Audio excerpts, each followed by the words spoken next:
Earlier this week, I unfortunately had to attend the funeral of one of the greatest Christian men I've ever met in my entire life. As a matter of fact, he was one of the only Christian men in my life growing up that was an example, and that was my Uncle John. Now, my uncle never really taught me anything specifically verbally. He was just such an awesome example of what it was to be a really great Christian man and the influence that he had in the world.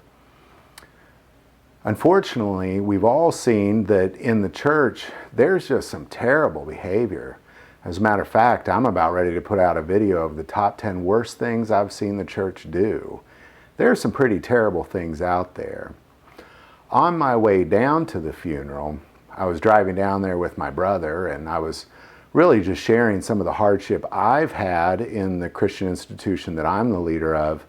And his response was, well, that's why we don't go to church, because we just can't, we're really just very disgusted by oftentimes the behavior that they have personally witnessed in the churches around the areas of the country that they live, so they just don't go to church.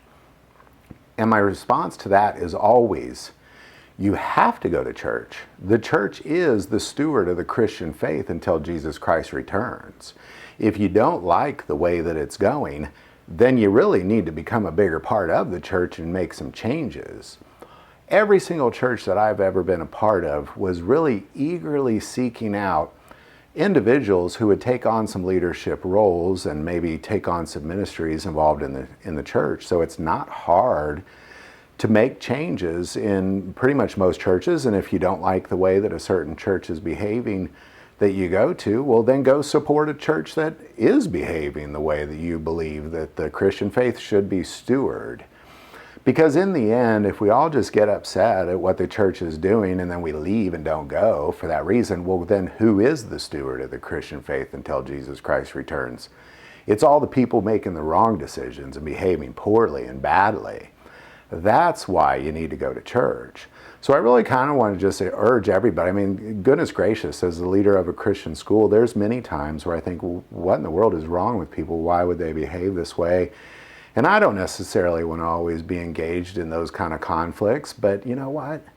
I keep doing it because I truly believe that I am the steward of that little tiny geographic area of the Christian faith until Jesus Christ returns. And I really need to ensure that it would be pleasing to our Lord. And that's why we really just need to get up and go to church, be a part of something, engage in a ministry, make the changes that you think need to be made, because we all have seen the church behave extremely poorly, whether it be through the media, whether it be through history, or whatever it may be.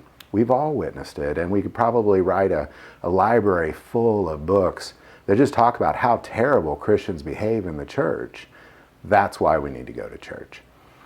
So I hope this helps. I'm posting this on Saturday afternoon. I'm going to get up and go to church tomorrow. I'm going to eagerly beg you to go to church to make a difference.